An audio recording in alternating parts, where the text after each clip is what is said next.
Hey, happy Monday. Chris Castellani. I haven't seen you in a couple weeks since we were at the Barstool Sportsbook hosting that super fun VIP event with our good buddy Smitty. How's baseball season been treating you this far? It looks like you've been all over the place. Yes, it's been fantastic for every team except for my own, which is not unexpected necessarily. But no, it's been fun. It's great to have the season back. It's great to be out more, traveling more. It's 65 degrees in Michigan, which for this time of year might as well be 100. So yeah, not a bad way to start the year for sure. I love that for you. When I was in Michigan, it was definitely not 65 degrees. Awful. Yeah. I'm tired of going to cold places in the wintertime. But it'll be good for some Tigers games. Hopefully it stays nice for you guys because the first Tigers game that you and Carl went to looked really cold. It was cold. Now Carl and I are both like, he's a Chicago guy, I'm a Michigan guy. So it was that kind of cold that you're used to for opening day. Now last year it was freezing and snowing. That was the worst. But no, it was good. It took a minute to get warmed up in more ways than one. Carl saved my ass. Carl's so good with that stuff though, because he'll just walk into a ballpark and just start interviewing people. And I'm just kind of like casually just looking around. So shout out to him. Shout out to my producer, Matt Hankel, who did an awesome job as well. I can't wait for people to see the content that we got there. But yeah, no, it was definitely once. And it also helps that these games are a lot shorter. So like 40 degrees for 2.5 hours is substantially more bearable than for 3.5, which was nice. And so, yeah, not the longest day, but definitely a fun one. That's actually how the show, I decided I was going to do a show today. So Megan is out for this week. She's making some moves, if you will. I'll leave her personal business to herself, but she is definitely not in the state of Louisiana right now. I'll give you guys a hint, but it is still Making Money Mondays. Astros, Braves, Dodgers money line for Megan over at the Barstool Sportsbook. And I'm just going to get right into it, Chris. Last night, I'm watching the Padres game. I had a good buddy of mine text me he liked the Padres.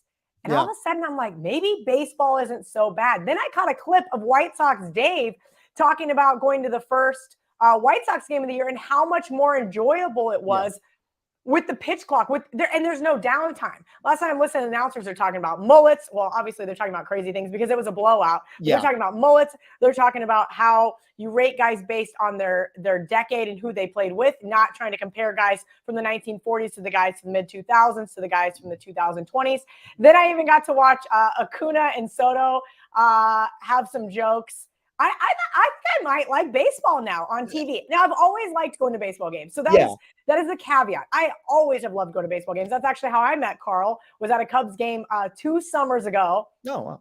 Always enjoy it because you get a hot dog, you get a beer, you get to have a great time. But I think that the slower, the faster pace MLB games for TV are going to be an absolute utter hit because for someone like me who doesn't handicap baseball, for someone like me who doesn't spend a lot of time watching sports that are not football or basketball or even hockey sometimes is hard for me to watch on TV. I enjoyed the game last night. So maybe I'm going to turn over a new leaf, start giving out some baseball picks. We shall see. But that is why everybody else is here for Chris's baseball picks and maybe a few of mine that I poached from some of my friends that are far smarter than me. But first, Chris, I have to ask, did you do your book report? I sent you Trading Bases because I said, I am so done with handicapping baseball. I cannot get the sabermetrics right. This hurts my brain. I'm done working too hard on this. So I need to know, what did you learn? And what are you bringing into this baseball season from a handicapping perspective? There was a lot of head nodding while going through it because it was so many things that I'd been familiar with, so many things that I'd followed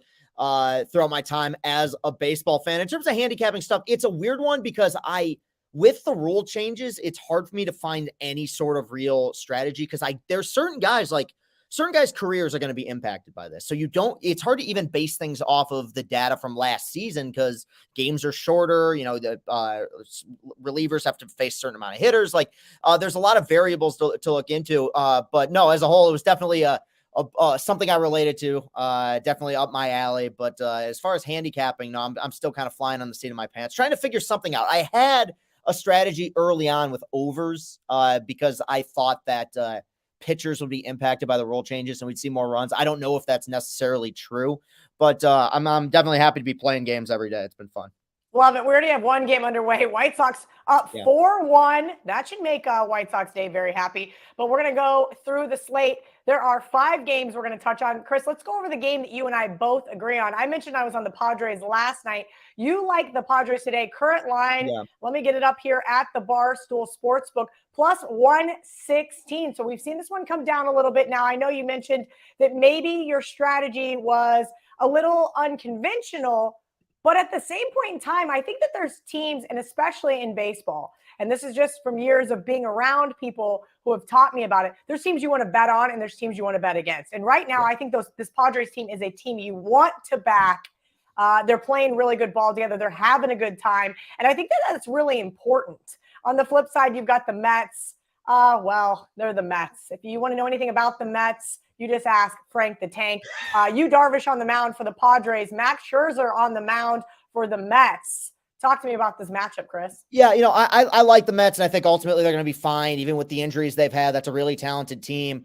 But we're looking at this. You got Yu Darvish going up against the Mets. Pitched really well against them in the postseason last year. I like Darvish. He's, with Musgrove out, he's easily their best starting pitcher. But the reason I went with the Padres here on the money line as underdogs was because I think that with great players, sometimes we just assume they're going to be great forever. And eventually Father Time catches up to you.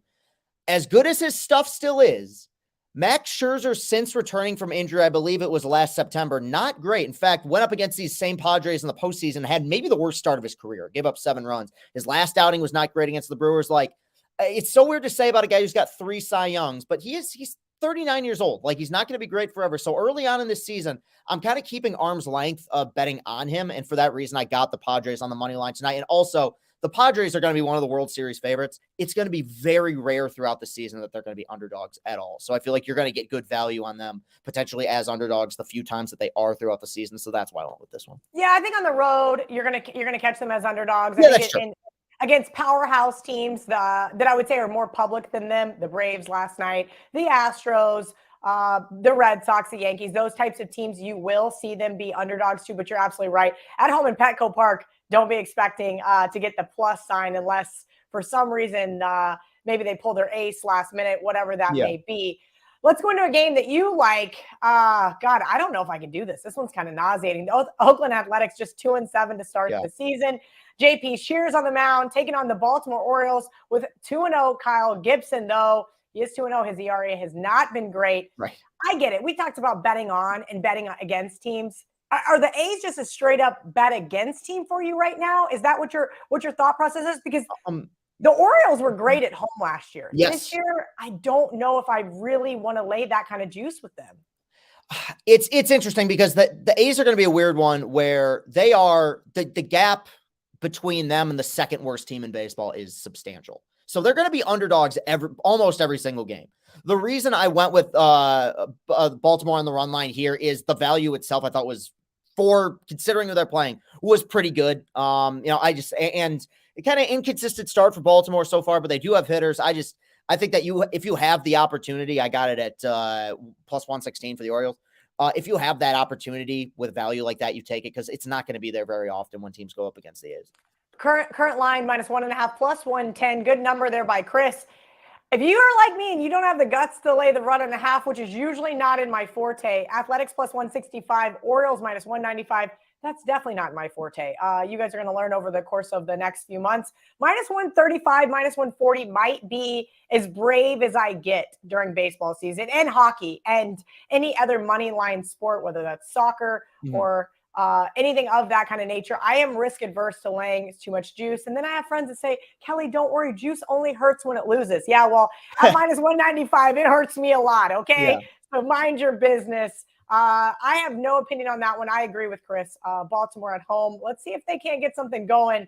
Let's go up to the next one that Chris is on the run line. Astros starting the season off 4-6, kind of struggling there a little bit. Pittsburgh Pirates 6-3 on the season. Let me get the current line over at the Barstool Sportsbook. Astros -1.5, -108. Astros -186 on the money line. Talk to me about this one, Chris, because as I text you this morning, same kind of thing I just said. I like the Astros in the spot. I just don't think I can lay the run line, especially on the road. I did for a couple reasons. Like anytime I see a team that I know is super good, struggling a little bit out of the gate, I'm always like just inclined to be like, they're one big game away from a breakout. Framber Valdez is on the mound for Houston, who I love, and they win. He goes deep into games too. So like looking at the pitching matchups, it's favorable towards him. I think that the Pirates, up to this point, credit to them, they've played some pretty good baseball. Their best player just fractured his ankle yesterday, and O'Neal Cruz in a play at the plate. So I feel like vibes are kind of down. Houston's going to break out at some point with Valdez on the mound, especially. So again, it's a value thing. Like it's very rare that you're going to get Astros, even though they're favored. I got them at minus 112, at any point in the season. So I like them today to kind of break out. They had a really good game against the Twins yesterday where they shut them down. I think that continues today. So the joke in my group chat is, are the Rays ever going to lose a game? My brother was at the Rays game the other day in Tampa, and I said, how busy was it? It was a Saturday, and he said, maybe 10,000 people. No, it was nobody. Yeah, I mean, even opening day, they played us on opening day, and it was relatively dead. Yeah, it's kind of sad. Really granted, the ballpark's not the nicest. Year. There's nowhere to really tailgate. I can see why people don't go, but come on, the Rays have not lost a game. So we're just patiently waiting for them to do so, right? Even Rico moved the stool and got some good plus money on the minus 3.5 with the Rays the other day. Not, again, something I would do, but if you can do it and you have a team that is just crushing like the Rays have been, might be worth a look. They have Jalen Beeks on the mound tonight versus Nick Pivetta. Nick's just 0-1, but has a 1.8 ERA. Red Sox trying to figure this team out all season long so far. Now they did just sweep your Detroit Tigers, but kind of have to wonder. A minor accomplishment. Yeah, that's kind of what I'm saying. I kind of have to wonder how much weight we're going to put into that. But on the flip side, I think this is kind of, for lack of better words, a no-brainer to take the over. So I'm kind of curious as your thoughts. Granted, they did score a ton of runs against the Tigers, but sometimes when those bats get hot, they really stay hot. Tampa's bullpen has been really good, though. And so I'm a little nervous. At 8.5, currently juiced over at the Barstool Sportsbook. Minus 117 if you like the over. Yeah, I mean, logic makes sense. I mean, the Rays have a plus 57 run differential in 9 games. Like they're averaging like hitting the over on their own. And that's with their pitching, like shutting people down. So I could see the over. Did you have Red Sox money line as well, or just the over in this game? I kind of lean towards the Red Sox in the list that I sent you this morning. Yeah. But as I mentioned, I don't really want to step in front of Tampa just yet. Again, all the guys that I talk with on a daily basis, there are some really sharp guys that I really respect, but kind of making a mockery out of the Rays. We'll see. I don't think I can step in front of the freight train that is Tampa, especially at home, especially because of how good Boston just looked. And like you said, it wasn't really, was the sweep really that great? They looked pretty good doing it, but let's pump the brakes here a little bit. No, I'm with you. And I think in terms of value, if you want to put Red Sox money or money line, that makes a lot of sense. Like the Rays will lose eventually. The reason I couldn't jump on it today is the Rays numbers against Pivetta are really good, which makes me think that they're going to, with the bats being as hot as they've been, they're going to come out early and score. So that works well for the over, but I stayed away from it beyond that. Another game that I looked at, Miami Marlins at the Philadelphia Phillies. Neither team great to write home about. You're going to make fun of me, Alcantara and Matt Strom. I've heard multiple pronunciations. I've heard Alcantara. I've heard Alcantara. Yeah. I always screw up names. Not as bad as Megan, but almost. I screwed up one on a horse racing video this morning, so I've already been humbled for the day. This is my buddy Adam sent me a list of games, and I said, all right, who are we looking at here and why? Now, this is a tough one for me. The Miami Marlins have kind of been that team that's rather, for lack of better words, been on a roller coaster, right? Yes. We've seen them play well as underdogs. We've seen them not fare as well as favorites. But as you mentioned, each year is different, especially this year because of the rule changes. And so you don't want to hold too much weight from 2020 into 2023, which is why I kind of almost feel like this is a good year for me to start handicapping and betting baseball. I've got the free time.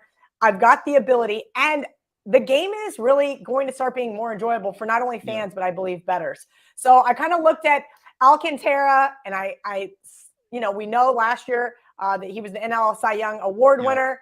And we know what we've seen from Strom in the past. Again, I don't want to hold too much weight on that, but Miami does fare well against left-handed pitchers. Slight lean here. Like I said, my buddy Adam sent me a list of games to really take a peek at, see what he and I agreed on.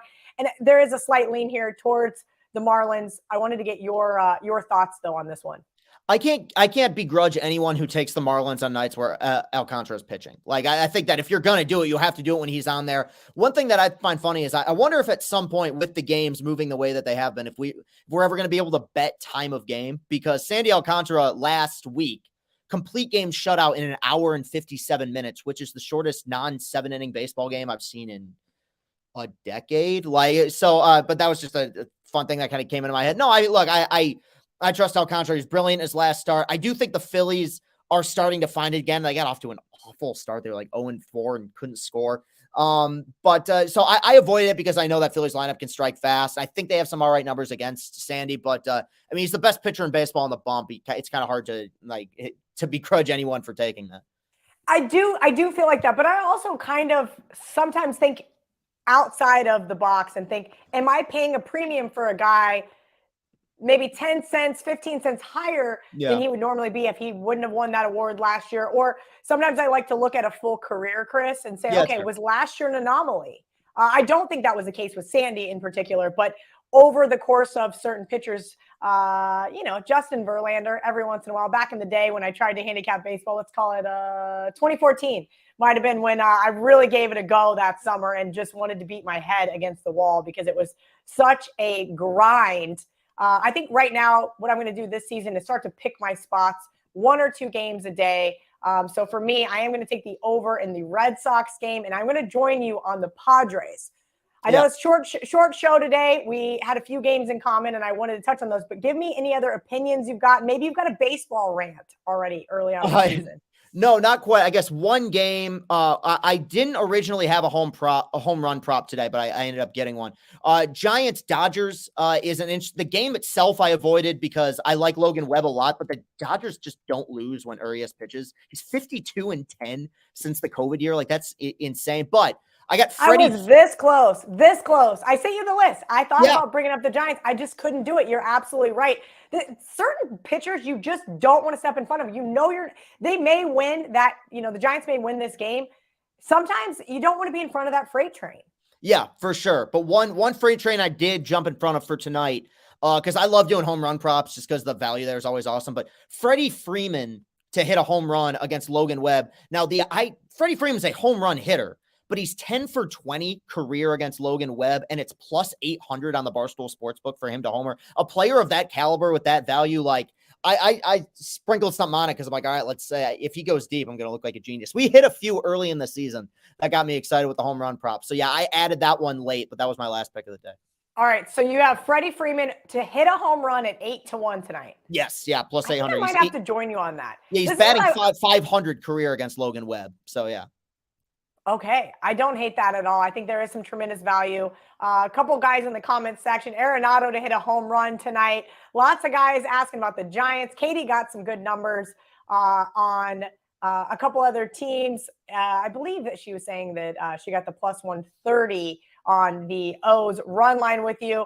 Lots of jokes. My buddy Jeff, and they're talking about, Kelly, remember the days of betting Russian ping pong and Nicaraguan soccer? Yes, those were some dark times. Was that a thing? Yeah. Oh, yeah. You listen. You didn't get bored enough during COVID, Chris. I definitely did, but I didn't. I don't know if we had some dark times. I mean, we were betting on Madden simulations. Well, I was going to say. I mean, talk about bored during COVID. I got attached to a video game character for the company that ended up hiring me a year later. So I think we were all a little bit loopy during COVID at point.